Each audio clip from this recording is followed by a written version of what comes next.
Garage doors are an investment that can define up to 50% of your home's facade. When it comes to first impressions, a garage door can transform your curb appeal.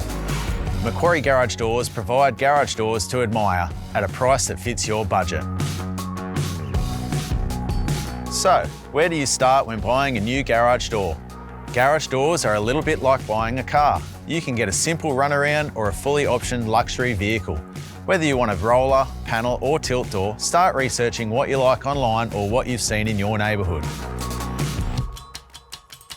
All garage doors are made based on your requirements and prices vary depending on material, profile, finish, opening size, accessories and site.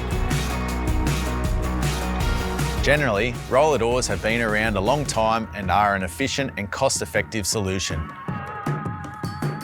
Panel or sectional doors are space-saving and offer a wide range of materials that can range from cost-effective right through to high-end finishes. Tilt doors are a classic single panel option that range from low to mid-range pricing. Custom-made garage doors provide a tailored solution and almost endless possibilities and ranges of prices.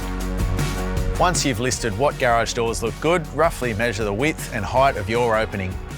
Next, have a budget in mind and talk to Macquarie Garage Doors early on to get a guide on costs. When you're ready, book a free measure and quote. Our team will be in touch to deliver the garage door of your dreams at a price that fits your budget. Dare to dream big, then talk to Macquarie Garage Doors about turning that dream into reality.